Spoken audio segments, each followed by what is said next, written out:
história de Marau se entrelaça com a chegada dos imigrantes italianos no Rio Grande do Sul no final do século XIX.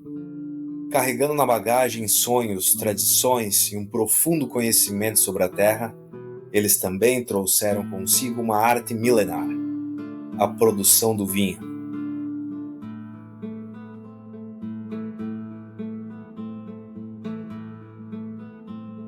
Vindos de regiões como o Vêneto e Trentino, esses homens e essas mulheres enfrentaram desafios imensos.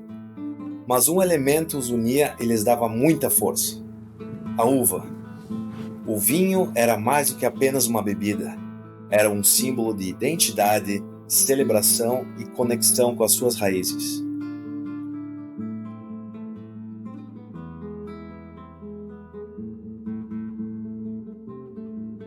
Nos primeiros anos, cada família cultivava suas próprias videiras, adaptando-se ao solo fértil da Serra Gaúcha. O processo era artesanal. Os cachos eram colhidos à mão, pisoteados em grandes tinas de madeira e fermentavam lentamente nas adegas, subterrâneas das casas de pedra. Com o passar do tempo, muitos descendentes desses imigrantes expandiram seus horizontes e migraram para outras regiões, levando consigo a tradição da vitivinicultura. No Planalto Médio, essa herança encontrou novas terras férteis e seguiu prosperando. Este é o caso de Marau, onde o vinho continuou a ser parte essencial da identidade cultural e econômica da região.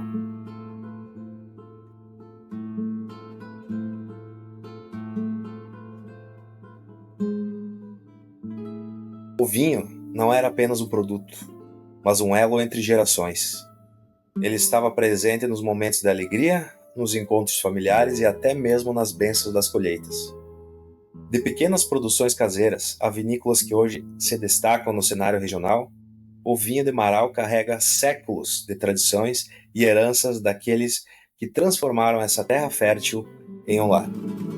E agora, com a palavra, aqueles que continuam a fazer essa história. Avelino Maculão, tenho 71 anos, nasci aqui. Meu pai é uns 74 anos, por ali que ele veio morar aqui. Meu nome é Juvelino Manfroy, moro aqui, sempre nasci e morei aqui sempre, nessa propriedade aqui. Então eu venho fazendo os vinhos há anos. E começou com meu avô fazendo os vinhos, depois o meu pai e agora estou eu ali.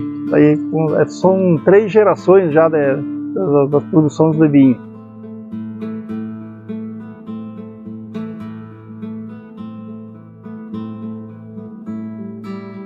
O meu bisavô ele veio da Itália, ele veio sorteiro, daí no navio ele sentou junto de outro, um homem lá, daí começaram a conversar, ele pediu se ele era sorteiro, ele disse que sim, daí ele disse eu tenho uma filha, e daí lá já ficaram juntos e já deu casamento no navio e voltaram. No navio.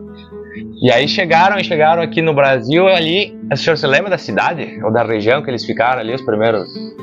Eu acho que eles, que nem sempre falavam, foi lá em Nova Bassana. Nova Bassana, já ali na Serra. Lá na Serra. E aí depois foram vindo para cá até chegar aqui em Marau. Aqui em Marau.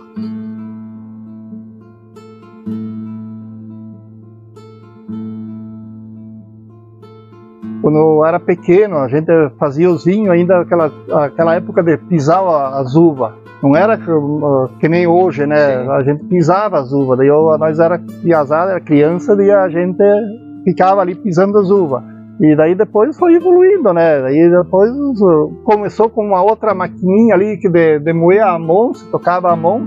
E sim, daí hoje já temos uma máquina aqui, até comprei uma associação aqui da Associação da Rota Salamaria, para quem faz os vinhos. Daí já é uma máquina que tem uma bomba, ela toca a uva para onde tu quiser, separa o cacho, e daí o cacho sai para um lado e o bagaço cai para fazer a fermentação. E hoje mudou tudo, né? Sim. Tudo mais prático. Antigamente era diferente. O que eles faziam? Eles podavam as pareiras, já tirava os brotos que não tinha uva lá, e terminava de florescer, eles passavam pato de cobra, verdadeiramente. Verderanos. A primeira vez, depois outra lá na metade da uva e depois lá no fim passava outra em cima para manter. Hoje, se tu faz assim, tu não come um grão de uva. É isso aí. Hoje, quando tu estás largando os brotinhos, remédio. Eu tenho 71 anos e dos 3 anos me lembro que embaixo das paredes aí já as paredes eram grossas. Bastante uva já naquela época. E tinha, meu avô tinha uns 3 hectares mais de parede. 13 hectares. E além do avô do senhor ali, quem mais fazia vinho e plantava uva aqui na região, que o senhor se lembra? Era bastante. Por exemplo, outro que tinha um paralelo grande era o João Bavresco. Meu bisavô. E todo mundo tinha um paralelo. Em casa para... Em casa. Uns faziam vinho para o consumo e o resto vendia uva para a cantina. Tinha cantina. Tinha cantina aqui em Marau, onde que todos os produtores levaram a uva lá para fazer vinho, ou levavam o vinho pronto ou só as uvas que levavam? Não, ele levava a uva. Levava a uva e fazia vinho ali, na cantina. Na cantina lá em Marau fazia vinho.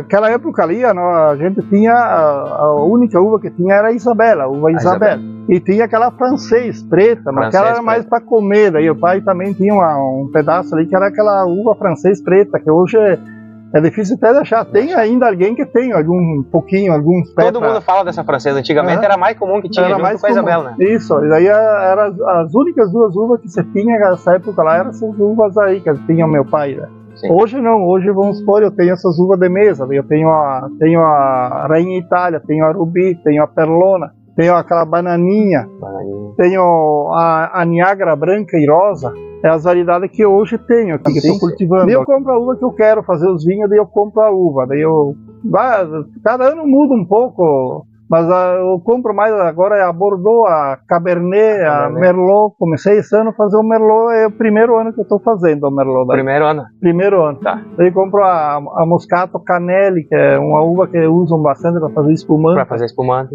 Daí eu compro quando ele tem de sobra, daí ele me vende um pouco para fazer um vinho.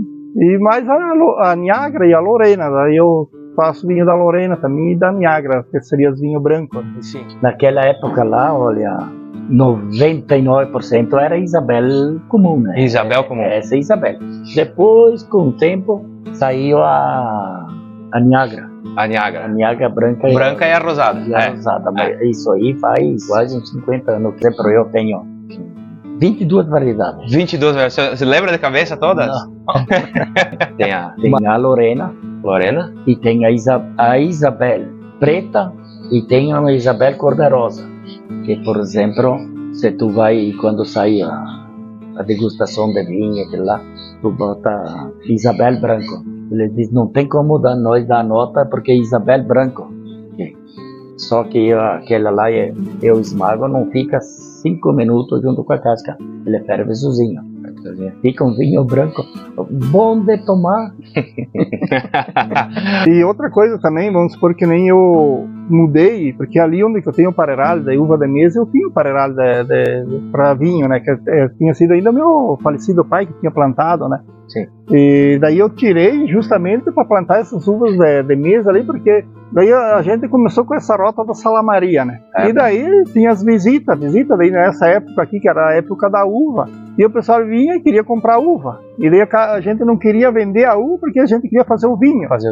E daí, por isso que eu resolvi substituir o parelagem. Substituí o parelagem, tirei aquele parelagem que eu tinha para botar esse parelagem de uvas de mesa para justamente atender o público que vem nos visitar. E muito mais, eles queriam mais comprar uva para comer do que mais do que vinho, imagina. Isso, eles queriam mais comprar uma uva para comer do que levar o vinho.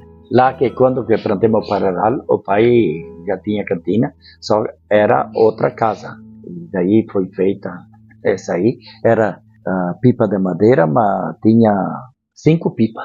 5 pipas de madeira. E daí foi indo, e daí o Monfroy comprou uma pipa lá em Bento, ela é de fibra, aquelas vermelhas lá, com a tampa em cima. E eu achava que não ia funcionar, né? Porque eu disse, como é que a tampa vai segurar? e começou a dar certo, e daí foi indo. Foi aumentando a produção de vinho. Hoje está com 9 pipas daquela lá. A pipa de madeira está tudo aposentada, que seria uma das melhores para conservar o vinho. Sim. Só que o dia que tu vai abrir a pipa, tinha que tirar, né? Daí eu tirava e jogava naquelas pipas para, na hora de extravasar o vinho, se é pipa de madeira, tem que vir um me ajudar, né? Sim, não dá pra fazer tudo sozinho. Que é pesada, tu tem que erguer. E aquela lá eu faço sozinho. Sozinho, todo o processo. Isso aí, tira de uma pipa, vai na outra, lava aquela, volta de novo. Eu lá sentado, a bombinha faz o serviço.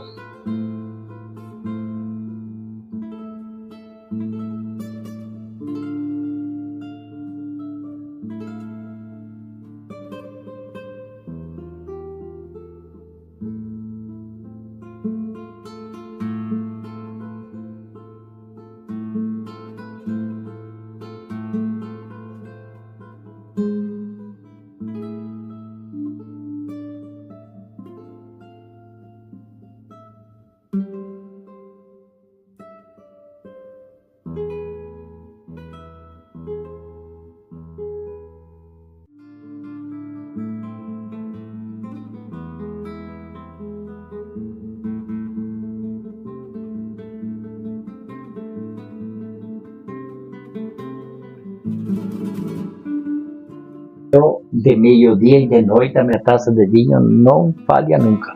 Que maravilha. Olha, eu tinha uns 6, 7 anos, porque não tinha geladeira, não tinha luz, né?